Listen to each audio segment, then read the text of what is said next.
Annalyn, alam ko hindi naging maganda yung pag-uusap natin tungkol sa issue kay Justin.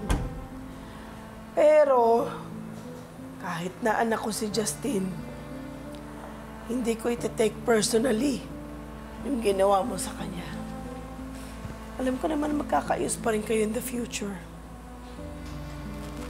Sa totoo lang po, Tita Giselle, naguguluhan din po talaga ako sa nangyari. Malinaw po kasi talaga siya sa isip ko eh. Malinaw po yung nakita ko. Ewan ko po, baka mamaya mali po talaga ako.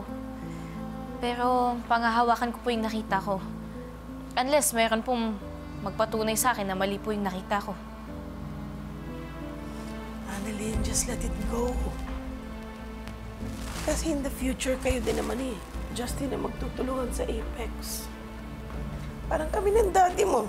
Nag-aaway kami, nag-argue kami. Pero at the end of the day, alam namin na wala kaming matatakbuhan kundi ang isa't isa. Sana magkaayos kayo ng anak ko. Pareho kayong mahalaga sa akin. Sige, hindi kita pipilitin. Mag-lunch na lang tayo. Bonding. Tagal na kita hindi nakaka-bonding eh. Okay?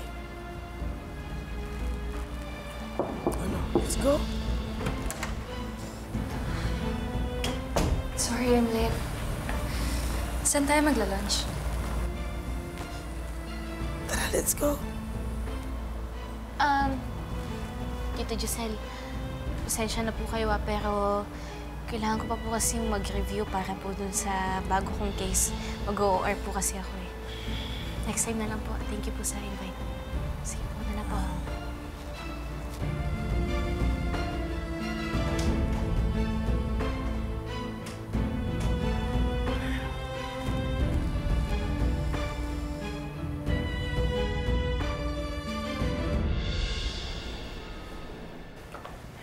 Annalyn, malapit na pala yung birthday mo.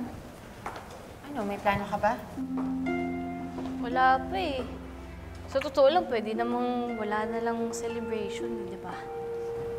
Annalyn, ano ka ba? Kailangan natin mag-celebrate. After all that's happened, di ba? Sa bagay, tama ka. Pwede naman mag-celebrate, pero siguro yung simple lang dapat. Basta kasama si nanay, si tatay, tsaka yung mga mahal ko sa buhay. Parang ikaw, kasama ka dun. Alam mo, ganito na lang. Tutulungan kita mag-organize ng party mo. Talaga? Oo naman! Ay, thank you. Magaling ka pa naman dyan. Galing na iisip. Ako rin, Annalyn. Tutulong ako.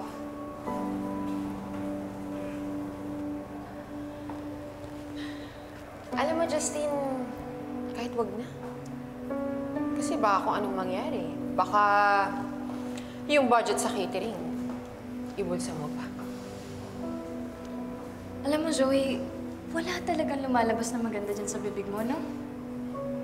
So, ano mas maganda? Yung may nawawalang pera sa kumpanya na hindi alam ni Daddy? Zoe, Justine, tama na yan. Justine, pasensya ka na, pero tinanggap ko na yung offer ni Zoe. Tsaka sa totoo lang, di pa rin ako komportable na kausapin ka. So, mas pinaniniwalaan mo tong babaeng to? Justine, nakita ko yung documents. Malinaw sa akin yun. At kung mali naman ako, tatanggapin ko yun eh. Pero hindi eh. Alam ko sa puso ko yung nalaman at nakita ko at panindigan ko yun. At hindi kita kukonsintihin kahit pinsan kita o kapatid pa kita. Alam ni Zoe yan. Well, then go ahead. Stick to your false accusations. Sama mo na rin tong manipulative, annoying sister mo. Try mo kayong manalamin. Dahil annoying ka din. Zoe, Justine,